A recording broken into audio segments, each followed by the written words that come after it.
Porque o negócio é o seguinte: durante participação em evento no Tribunal de Contas do município de São Paulo, realizado ontem, o ministro do STF, Alexandre de Moraes, o Mussolini da Moca, como diz o Pavinato, afirmou que o atual modelo eleitoral do Brasil faliu.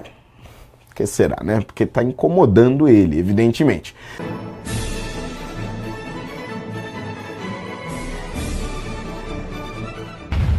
Porque o negócio é o seguinte: durante participação em evento no Tribunal de Contas do município de São Paulo, realizado ontem, o ministro do STF, Alexandre de Moraes, o Mussolini da Moca, como diz o Pavinato, afirmou que o atual modelo eleitoral do Brasil faliu. Por que será, né? Porque está incomodando ele, evidentemente. Fazendo críticas aos políticos que se preocupam apenas em fazer lives. Vamos ouvir este horror. Esse modelo eleitoral faliu, porque produz candidatos e eleitos que não têm vinculação nenhuma a partidos, que se preocupam muito mais em ficar fazendo live da Câmara do que discutir o projeto que está sendo aprovado, que enfraquecem o Congresso. Que enfraquece o Congresso. Quer dizer, na verdade, ele está com medo justamente dos políticos que denunciam os abusos do STF e que tem uma linha ideológica clara. É disso que ele está falando. Quem tem uma linha clara está prejudicando a tranquilidade dos ministros supremos do nosso país.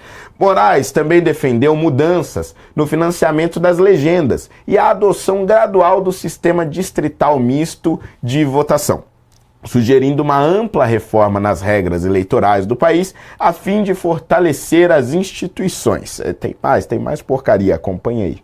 A necessidade de se pensar numa nova forma de financiamento, inclusive, financiamento partidário, uma nova forma, eu defendo há muito tempo, desde o tempo de promotor, já faz tempo, eu defendo que o Brasil saia do proporcional, do sistema proporcional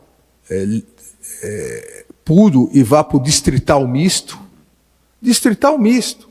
Podemos começar com 30% distrital, 70%, daí na outra vai 40%, 60%. Agora, mesmo o distrital misto, temos que pensar se não é hora de fazer a lista fechada, como em outros países. Meus caros, parece que ele não tem nem mais a tentativa de disfarçar esse desejo de simplesmente destruir a nossa democracia e apagar de vez todas aquelas pessoas que de alguma forma incomodam esses ministros. Não é isso mesmo, doutor Eduardo? Wellington, Holliday. Olha lá, confundiu os pretos. Confundiu, tá vendo? Isso ia acontecer, quando a cota amplia, ficou zoando tanto que querido Holliday. Bom, primeiro que não era nem para ele opinar sobre esse tema, não no sentido de cidadania, tá? Mas ele na condição de magistrado. Já começa esse ponto. E caso contrário, não teria a repercussão que está tendo esse tipo de declaração. Segundo, a gente sabe muito bem que o desejo é acabar criando uma espécie de democracia indireta. Esta é a verdade, igual como é eleito, por exemplo, a presidência da OAB Nacional. O pessoal da categoria, os advogados, sabem muito bem como é esta composição de democracia indireta. Ou seja, você escolhe alguém para escolher por você. Ocorre que no voto distrital misto, especialmente que ele expressamente falou das listas fechadas, o partido escolhe. Então, não atendendo os requisitos da parcela do distrital, por isso que é chamado de misto, vai para a lista fechada dos partidos. Imagine você, os caciques políticos, já com uma determinação pela lei, nesse caso no voto distrital misto, teria vamos dizer, um maior poder em escolher uma lista fechada. Então, não atendendo a porcentagem, a correspondência dos votos exigidos para o distrital, então aí seria a lista fechada. Ele expressamente declarou isso. A gente sabe o porquê. Porque no sentido de proporção, hoje ele está perdendo.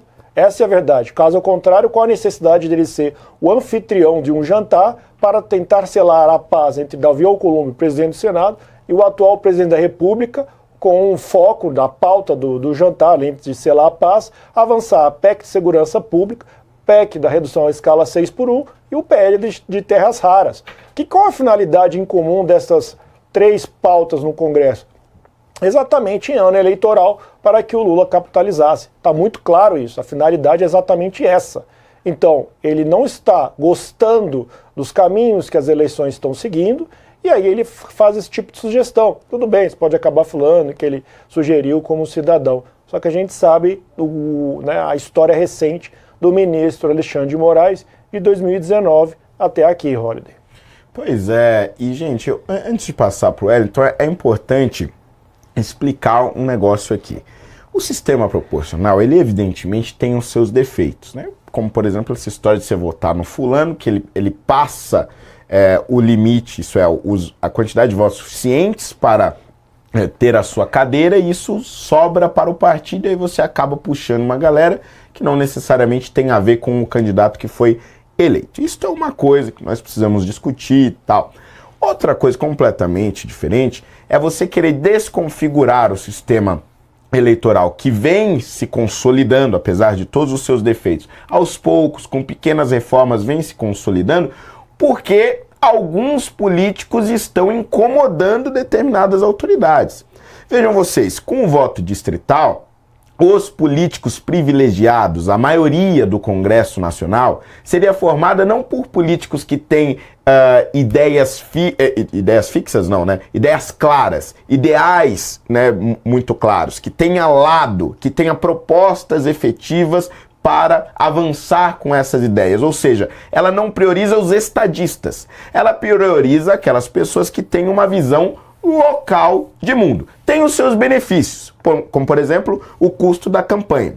Você reduz o custo, porque o sujeito só vai fazer campanha ali naquele território, e você também faz com que os candidatos ao legislativo entrem em debate, porque como são poucos concorrendo naquela mesma região, eles vão ter que debater. O problema é, o debate fica restrito ao que acontece naquela região. Você raramente discute efetivamente o que acontece no país. E é isso que Moraes quer. Ele quer reduzir essas discussões estadistas, essas discussões amplas sobre o país, para que seja mais difícil se eleger o Nicolas Ferreira, por exemplo, que foi recorde de votos, ou mesmo outros nomes como Carla Zambelli, Eduardo Bolsonaro, aqui na vereança você teve mais recentemente Lucas Pavanato, que são pessoas, são campeãs de votos, fazem muitos votos justamente porque têm posições firmes e muito claras sobre temas polêmicos. Enquanto que o Centrão, que é justamente formado por esses políticos que fazem essas campanhas locais, ficam fugindo das polêmicas, fugindo dos debates, fugindo de se posicionar. Falei besteira, Wellington? De forma alguma, Holliday. Eu vejo nessa... Primeiro que, como o Eduardo falou, não tinha nem que estar se manifestando sobre isso. Ele não é legislador, não está em campanha. Ah, mas é cidadão, não perde o direito à liberdade de expressão, eu concordo. Mas ele está na condição de homenageado por ele ser ministro do Supremo, não por ele ser o cidadão Alexandre de Moraes. Então já começa por aí, não ter que ficar dando pitaco sobre tema legislativo se ele é julgador. E se amanhã ou depois chega um tema no TSE, onde ele tem influência sobre isso? Então fica complicado, ou se por algum acidente da democracia ele volta pro TSE, enfim, decide mexer os pauzinhos dele. Então não deveria dar esse tipo de opinião. Pouco nos importa o que pensa o Alexandre de Moraes sobre os rumos do Brasil. O que ele tem que decidir é o que chega para ele no processo como magistrado. Mas como esse tipo de situação já entrou para nossa normalidade, então ele se sente muito à vontade para dar esse tipo de pitaco. Não falou besteira, e o que o Alexandre de Moraes quer é fortalecer um efeito que a gente chama de gatekeeper, que é mais ou menos assim. Você tem um guardião, né, que impede os sujeitos que incomodam de avançar, de ter projeção. Isso já acontece nos partidos, não vamos ser hipócritas aqui. Tem pessoas excelentes que não conseguem um lugar em um partido que seria mais adequado, tem que correr para um partido mais fisiológico ou algum partido nanico que é para ter espaço. Por quê? Porque o cacique político não permite que aquela pessoa incômoda consiga o seu espaço ali. Então isso já acontece em menor grau, claro, e o que o Alexandre de Moraes sugere aí é que isso seja amplificado para impedir justamente esses indivíduos que falam sobre temas né, amplos, né, temas nacionais, temas ideológicos, temas que tocam as pessoas. O que ele quer é fortalecer um sistema que funcione como filtro de pessoas que ele acha que não são dignas de voto. Então o que o Alexandre de Moraes está vendendo aí como bom tirano que é um mundo conforme a sua imagem e semelhança. Tiranos, a gente não pode respeitar o que eles têm como ideal de imagem e semelhança. Exatamente isso. E tem mais uma coisa, né? Essa declaração do Alexandre de Moraes vem associada a outra recentemente, que ele disse que o medo é que vai conter os candidatos a não fazerem fake news, não usarem IA e tal. Ou seja, ele está realmente abrindo as garras ali, né? Ele está mostrando ao que ele realmente veio. Só que isso tudo vem num contexto em que eu acho que pela primeira vez, eu assim, sou relativamente jovem, tenho 29 anos. Eu não me lembro de uma eleição para o Senado que se discutiu tanto a posição dos senadores sobre assuntos polêmicos, especialmente a posição desses senadores em relação ao Supremo Tribunal Federal e ao impeachment de um ministro em específico, que é o ministro Alexandre de Moraes. Me parece que há aí também um certo receio do que está por vir. Quer dizer, que Senado é esse que será eleito? Que tipo de senador é esse? Quais são as pautas? Como ele consegue esses votos? Me parece, Eduardo, que as coisas estão se misturando e o ministro está ficando aí um pouco, digamos, mais à vontade para colocar essas suas opiniões ditatoriais, não? Não, sem dúvida, Rolly. Está muito claro aí, porque ele já, igual nós comentamos aqui, né, anteriormente, ele já foi anfitrião nessa situação, ele já se coloca como um ator político. Isso é uma ação, né, de uma pessoa que é um personagem na política. Então ele selou a paz do presidente do Senado com o presidente da República. Numa outra oportunidade, ele foi pessoalmente levar um PL, que foi o PL da fake news, né, o 2903, se não me engano, 2630, obrigado, Wellington. O 2630, ele foi pessoalmente fazer a defesa do projeto de lei. Então, ele é um ator político, né? Tá muito claro as pretensões dele. Então ele se confunde. A gente sabe muito bem essa escola do neoconstitucionalismo, que trata o magistrado como um desbloqueador social, este é o termo utilizado.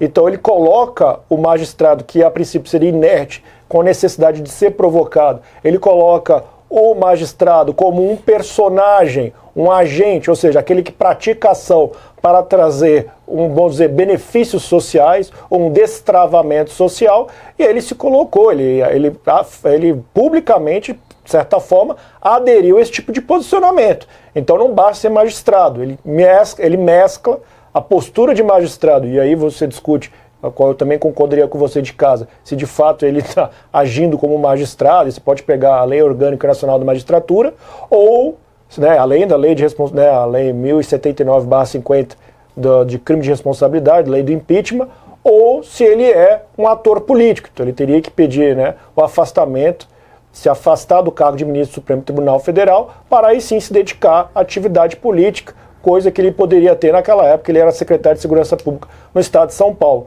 Não é o caso, ele insiste desta forma, e vale a pena aqui também apontar a parcela de culpa que tem a velha imprensa nesse sentido. Esse monstro atingiu esse tamanho, chegou a este patamar no presente momento por causa da velha imprensa. Tanto que foi assim, quando no ano passado surgiu o Vaza Toga, publicado pela Folha de São Paulo, e aqui eu enalteço tanto o trabalho do Eli Vieira como o David Agape nessa situação. Obviamente teve ainda a colaboração do Glenn Greenwald, mas os dois foram principais. Aí parece que deu, vamos dizer, uma recuada leve, né? Porque a gente sabe como é que é a condução do ministro Alexandre de Moraes. Então, neste cenário, está muito claro, e aí concordo com a sua introdução, Holliday, ele acaba mesclando o magistrado com um ator político, porque foi permitido. Ninguém colocou o freio institucional, que esta é a função do Senado, e agora é válido também como pauta política que nós, nas eleições desse ano, se defenda exatamente que ministros do Supremo Tribunal Federal respondam com base na letra da lei e com base na função que é a Casa Maior, o Senado, respondam por crime de responsabilidade, que isso já tem, né, amplos pedidos, diversos pedidos na Casa, Holiday. E tem mais, o Wellington, que é o seguinte: esses deputados, senadores, enfim, que são eleitos com a ajuda das redes sociais, eles extrapolam a sua influência para além do próprio mandato, né? E conseguem ter influência até mesmo internacional. Então, para além da pauta que nós estamos tendo atualmente, da possibilidade de impeachment de ministros do Supremo, especialmente Alexandre de Moraes, e outras pautas também para limitar o poder do Supremo Tribunal Federal, nós noticiamos, inclusive aqui, não faz muito tempo, a possibilidade, o jornalista Capelli fez esse levantamento, né, nos trouxe aqui esse furo jornalístico, a possibilidade de se retornar às punições da Lei Magnitsky para Alexandre de Moraes por conta das decisões envolvendo sigilo da fonte e tudo mais. Ou seja, no fim, desta reforma política proposta por Moraes seria apenas um elemento dentro de um grande plano para conter toda essa influência desses políticos, né? Ele quer conter aquilo que não se contém, a força das ideias. Exato. Que ultrapassam os séculos e estão aí. É uma luta que acredito que ele não vai conseguir, Holliday, e eu digo isso porque, por exemplo, hoje eu vi uma publicação do Rui Costa Pimenta falando sobre a necessidade de reformas do judiciário. Rui Costa, do PCO, um partido que foi perseguido pelo Alexandre de Moraes, continua sendo perseguido pelo Alexandre de Moraes, e ele verbalizou mais uma coisa que eu falei aqui na minha última participação, que foi verbalizada já por uma outra candidata, que é a Samara Martins. Agora eu vejo o Rui Costa Pimenta falando isso, e eu espero que essa mensagem, essa proposta, ganhe projeção, que é a de reforma do judiciário para juízes eleitos pelo voto popular, como já funciona em alguns estados americanos, para aqueles juízes menores que têm vínculo local, com possibilidade de recall. Então o sistema americano funciona assim. O México fez uma reforma ampla para você eleger de juiz de primeiro grau até juiz da Suprema Corte. Então essas ideias, elas estão vindo também, então é aquilo, né? É um equilíbrio, né? Enquanto as ideias da liberdade avançam, tem o autoritarismo do outro lado, que é onde está posicionado o Alexandre de Moraes.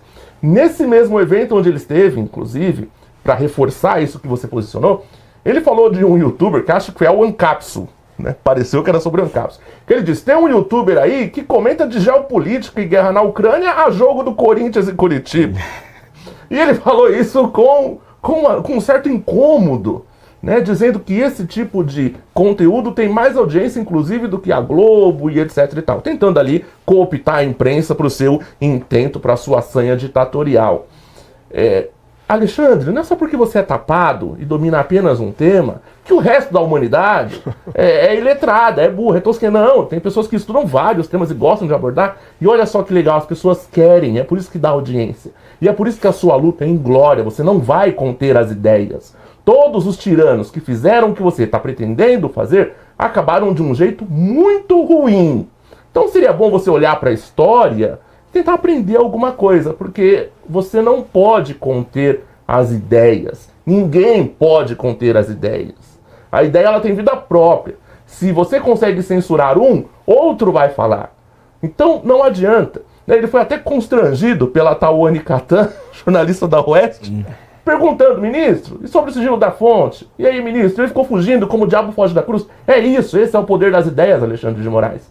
Então, para de ser anacrônico, se posiciona no mundo real, né, no mundo atual, no mundo contemporâneo, e entenda, você não é tão grande quanto pensa que é. Pois é. Inclusive, algo muito interessante que eu vi recentemente foi uma entrevista do Glenn Greenwald para a revista Oeste, e ali ele estava discutindo, né, como que Alexandre de Moraes conseguiu tanto poder. Aliás, como que o STF como um todo conseguiu tanto poder. E ele diz em determinado momento que boa parte deste poder foi entregue pela Rede Globo, que tinha um pavor de Jair Bolsonaro, né? Ah, meu Deus, a democracia, a preciosidade da democracia e tal.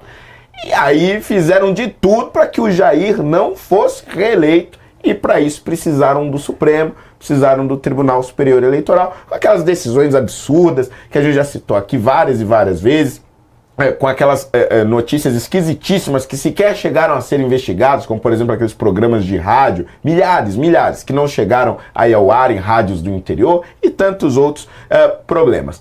E aí o Glenn pega e diz o seguinte, e agora a Globo falou, bom, então, tá bom, já chega, já não, missão cumprida. E aí é óbvio, né? Os caras estão com o poder na mão e não querem largar de jeito nenhum. E aí vem o seguinte, a própria Globo tenta revidar, né? Vem esse escândalo do contrato com a mulher do Moraes, esse contrato absolutamente abusivo, escandaloso de 129 milhões de reais. Uma jornalista da Globo vai pra cima, vai com tudo e mesmo assim não consegue tirar o Alexandre Moraes da cadeira. E o que acontece? Mais recentemente, você vê este novo ataque ao sigilo da fonte, um ataque ao jornalismo como um todo. Não a um blogueiro, a um veículo específico, mas a própria profissão de jornalista.